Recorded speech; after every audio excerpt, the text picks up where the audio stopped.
who are quietly 6-1 during the preseason. Preseason records don't mean nothing, but I'm just saying. 0 nada. Okay, here we go. There's Mr. Iverson, and there's Sebastian Telfair getting his Minnesota groove on, and Rashad McCants explodes to the basket, lay-in and foul. Minnesota leads 20-6. Wow.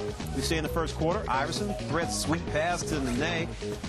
Nuggets, though, were just 6 of 21 from the floor in the first quarter and trail 27-21. Now in the second, Greg Buckner drives inside, jumper off a glass, 6-point lead, home club. Melo with the steal. He's going coast to coast easily. But Minnesota led by 3 at the break, 52-49. Third quarter, Bassey drops it into Al Jefferson, 66-60. Minnesota, can they keep it on? Well, the Nuggets are going to play hard for George Karl. You know that. Iverson lobs, Carmelo, alley slam, 33 points, 6 assists for him. His club's still down by 2, though. Oh, don't forget Antoine Walker's on the club, and he does know how to pass, Peter Vesey. Always pass. Okay, all right. He just doesn't know how to pass on the next meal. Minnesota 77-74 after 3 fourth quarter. Mike Wilkes, former D-leaguer, to Marcus Camby, Defensive Player of the Year. Denver's up by 2, first lead of the game. Inside, former Celtics working together. Telfair, Theo Ratliff for the slam. 94-91 Denver, though. And then Iverson back to Wilkes.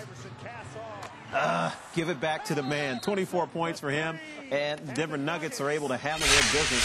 Timberwolves had 5 different starters from last year's opening night roster. They lose by 8, 33-24 by the 1-2 punch of the 2-0 Denver Nuggets. 21 rebounds for the Camby man, Mr. Marcus, also 14 points and 6 block shots, Roy. Well, I think you mentioned it earlier that Minnesota had 5 new starters from last season. It must be difficult for teams like Denver who have a little bit of an identity, and now this first couple of weeks in the season, they go into a place like Minnesota. They don't know who these guys are. So, you know, it takes them a half to sort of figure out who's guarding who is this guy really. I thought he was wearing a different jersey.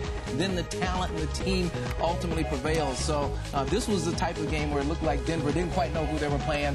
Minnesota is probably not going to win a lot of games this year, but for a while at least they may surprise some people because nobody really knows who's on that team.